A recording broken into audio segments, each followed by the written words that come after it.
आणि शिक्षण झाल्यानंतर आपण काहीतरी विचार केला की आपण कुठंतरी जाऊन शहरामध्ये जाऊन आपला उदरनिर्वाह करावा. बळीराजा शेतकरी संघटनेचे संस्थापक अध्यक्ष नितीनजी बागल साहेब यांच्या अध्यक्षतेखाली मला त्या ठिकाणी प्रथम पुणे जिल्हा बळीराजा शेतकरी संघटनेचं पद या ठिकाणी देण्यात आलं. जे आपल्या देशाचे 3 कृषी काळे कायदे रद्द व्हावं म्हणून या महाराष्ट्राचं नेतृत्व सुद्धा बळीराजा शेतकरी संघटनेच्या माध्यमातून मी दिल्ली येथील टेकडी बॉर्डरवर या ठिकाणी ही सुद्धा केलेलं आहे.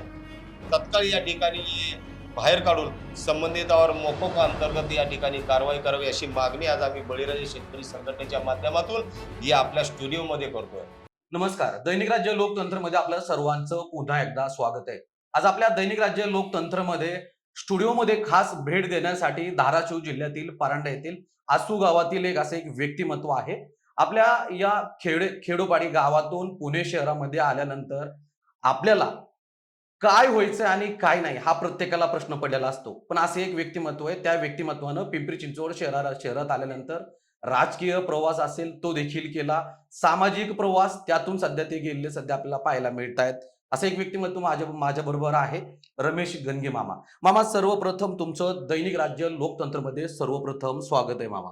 नमस्कार. आपले दैनिक लोकतंत्रमध्ये स्टुडिओमध्ये मला आमंत्रित केलं त्याबद्दल आपल्या सर्व टीमचं मी मनापासून आभार व्यक्त करतो. मामा, तुम्ही शेतकरी कुटुंबातून येता. धाराशिव जिल्ह्यातून जे परांडा गाव आहे तिथून तुम्ही आसू गावातून तुम्ही ज्यावेळेस पिंपरी चिंचवड शहरामध्ये तुम्ही आलात, नेमकी कोणती ध्येय घेऊन तुम्ही या ठिकाणी आला होतात, काय सांगाल एकंदरीत? प्रथम एक तर आम्ही खूप गरीब कुटुंबातले आहोत. आमची परिस्थिती, आम्ही एक 5 बहिणी होतो, 2 बंधू होते. एक बंधू ते मुंबईला राहायला होते, मी गावी होतो. 5ही बहिणींचं या ठिकाणी लग्न झालं होतं आणि मी 10वी पर्यंत परांडा तालुका चांदणी विद्यालय पिंपवडी या शाळेमध्ये माझं 10वी पर्यंत शिक्षण झालेलं आहे. आणि शिक्षण झाल्यानंतर आपण काहीतरी विचार केला की आपण कुठेतरी जाऊन शहरामध्ये जाऊन आपला उदरनिर्वाह करावा आणि आपले जे काही म्हातारे आई-वडील आहेत, त्या आई-वडिलांना आपण सांभाळ करून आई-वडिलांची उपजीविका कशा पद्धतीने या ठिकाणी अ, होईल, या दृष्टिकोनातून मी या पिंपरी-चिंचवड शहरामध्ये मोशी या गावामध्ये मी त्या ठिकाणी वास्तव्यास आलो. कमीत कमी 20 ते 25 वर्षापासून या मोशी गावामध्ये भोसरी, मोशी, पिंपरी-चिंचवड या शहरामध्ये या ठिकाणी मी वास्तव्य केलं आणि वास्तव्य करत असताना मला पहिल्यापासून आपल्या या गाडी चालवण्याचा खूप आवड होती. या आवडीमधूनच मी एक रिक्षा घेतली. त्या रिक्षावरच मी उदरनिर्वाह करत आज या ठिकाणी मी 1 रिक्षाचे 2 रिक्षा, 2 रिक्षाचे 4 रिक्षा करत माझा या ठिकाणी उदरनिर्वाह झाला आणि काही कालांतराने शेतकरी संघटनेचे सातारा जिल्हाध्यक्ष साजिदभाई मुल्ला हे मला पिंपरी-चिंचवड शहरामध्ये काही कामानिमित्त त्यांची टीम आली असत्या आणि त्या टीमला साखर आयुक्त शिवाजीनगर या ठिकाणी शेतकऱ्यांच्या प्रश्नासाठी आंदोलनासाठी जायचं होतं. त्यांना एक 2 ते 3 रिक्षा जाण्यासाठी लागत असल्याने त्यातले माझ्याही एक रिक्षाचा नंबर त्यांच्याकडं लागला आणि त्या ठिकाणी गेलो असता त्यांनी आम्हाला सांगण्यात आलं, की "चला बाबांनो, तुम्ही बी एक खेडेगावचे आहेत. तुम्ही बी या शेतकऱ्यांच्या मागण्यासाठी, शेतकऱ्यांच्या एफ-आर-पीच्या मागण्यासाठी तुम्ही बी आमच्याबरोबर आंदोलनात सहभागी व्हा." आंदोलन झाल्यानंतर मला साजिदभाई मुल्ला, आमचे बळीराजा शेतकरी संघटनेचे संस्थापक अध्यक्ष नितीनजी बागल साहेब यांच्या अध्यक्षतेखाली मला त्या ठिकाणी प्रथम पुणे जिल्हा बळीराजा शेतकरी संघटनेचं पद या ठिकाणी देण्यात आलं आणि नंतर गाडी चालवत मला एकतर शेतकऱ्यांची आवड, गोरगरिबांची, कष्टकऱ्यांची, प्रस्थापितांची आवड आहे. या आवडीच्या नंतरच मी काम करत अनेक आंदोलन या राज्यामध्ये केले. शेतकऱ्यांचे आंदोलन केले, कष्टकऱ्यांचे आंदोलन केले. लॉकडाऊनमध्ये अनेक मृत्यू पडलेले जे काय लोक आहेत यांच्या माहिती बाहेर काढणं, अनेक हॉस्पिटलची बिलं कमी करणं आणि तसेच या लॉकडाऊनच्या अगोदर जे आपल्या देशाचे 3 कृषी काळे कायदे रद्द व्हावे म्हणून या महाराष्ट्राचं नेतृत्व सुद्धा बळीराजा शेतकरी संघटनेच्या माध्यमातून मी दिल्ली येथील टेकडी बॉर्डरवर या ठिकाणी ही सुद्धा केलेलं आहे.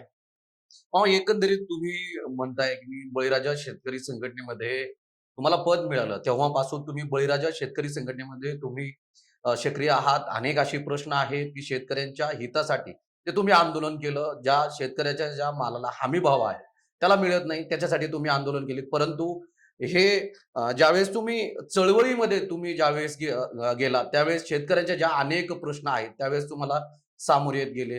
परंतु ही बळीराजा शेतकरी संघटनेमध्येच जाऊन या शेतकऱ्यावरती जे प्रश्न उपस्थित केले जात आहेत, जो हमी भाव जो शेतकऱ्याच्या मालाला हमी भाव मिळत नाहीये, त्याच्यावरती आवाज का उठवावा लागला? तुम्ही एक शेतकरी कुटुंबातून आहात, तुम्ही देखील शेतकरी आहात, तुमची देखील शेती आहे. काय वाटतं एकंदरीत कशाप्रकारे तुम्ही या आंदोलनावेळी तुमच्या त्या भावना त्यावेळी तुम्ही अग्रेसर करत होतात? तुम्ही पुरेपूर तो मुद्दा मांडू शकत होतात. तो पुरेपूर तुम्ही ते मुद्दे मांडलेत का आंदोलनाला यश देखील आलं? एकंदरीत कशाप्रकारे ते आंदोलन ते अग्रेसर व्हायचं काय सांगाल एकंदरीत? नक्कीच या ठिकाणी शेतकऱ्यांसाठी शेतकरी हा जगाचा एक पोशिंदा आहे. शेतकऱ्यांसाठी जे राज्य सरकार असेल, केंद्र सरकार असेल, यांच्या माध्यमातून शेतकऱ्यांना अनेक योजना या ठिकाणी राबवल्या जातात आणि या राबवत असताना या कलेक्टर असतील, सीओ असतील किंवा बीडीओ असतील किंवा तहसीलदार असतील, यांच्या माध्यमातून शेतकऱ्यापर्यंत कुठल्याही योजना या ठिकाणी पोहोचत नाही. म्हणूनच देशातील या 3 कृषी कायदे कायदे रद्द व्हावा म्हणून या देशातील शेतकऱ्यांनी हे आंदोलन पुकारलेलं होतं. जर 3 कृषी कायदे जर रद्द झाले नसते, तर हा शेतकऱ्यांना खूप मोठा फटका या ठिकाणी बसला असता. हा उद्योगपतींचा व्यवसाय आहे. उद्योगपतींसाठी हे 3 कृषी कायदे रद्द कर. तुम्हाला माहिती का? गेल्या अनेक वर्षापासून मी ज्या ठिकाणी माझी 1974 जन्मतारीख आहे, त्यावेळेसपासून मी आजपर्यंत पाहतोय. कधी शेतकऱ्यांच्या मालाला कधी जी लागली होती का?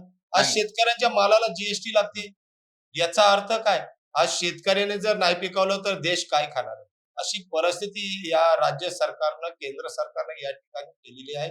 आणि मला दुसरा एक तुम्ही विचारलेला प्रश्न, की शेतकरी हा एक गरीब कुटुंबातून शेतकरी आला. तो सकाळी जातो 5ला दारं धरतो. आज तो 1 दाण्याचा 10 दाणे करून आज शेतकरी आज या राज्याला, या देशाला आज तो पोहोचतोय. मग शेतकऱ्यावर होणारे अन्याय, शेतकऱ्यांचे विविध प्रश्न, बाकी शेतकऱ्याचा पीक विम्याचा प्रश्न आहे, शेतकऱ्याच्या घरकुलाचा प्रश्न आहे, शेतकऱ्याच्या शेत रस्त्याचा प्रश्न आहे. गेल्या 3 वर्षापासून राज्य सरकारनं 36 कलेक्टरना आदेश दिलेले आहेत, की शेतकऱ्यांचे जे शेत रस्त्याचा प्रश्न आहे, ही मार्गी लावा. अजूनपर्यंत काही तालुक्यामध्ये शेतकरी रस्त्याविना वंचित आहेत. कारण का शेतकऱ्याने पिकवलेला जो माल आहे, तो शेतकऱ्यांचा माल बाहेर येत नाही. शेतकऱ्यांनी खांद्यावर आणायचा का? शेतकऱ्यांनी सायकलवर आणायचा का? जर शेतकरी दुसऱ्या शेतातून घेऊन चाललो तर बैलगाडी तर तो शेतकरी अडवतो. याच्यामुळं माझी एक राज्य सरकारला मागणी आहे, की परत एकदा आपण की प्रत्येक कलेक्टरला एक आदेश देण्यात यावे, की शेतकऱ्यांचे जे काही शेत रस्त्याचे प्रश्न प्रलंबित आहेत, ते तात्काळ तहसीलदार, एसडीओ याच्या माध्यमातून हे निकाली काढावा, की जेणेकरून त्या शेतकऱ्याला आपला ऊस कारखान्यापर्यंत पोहोचवण्यासाठी सोपं होईल. अशी मागणी मी राज्य सरकारला या आपल्या माध्यमातून मी करतोय.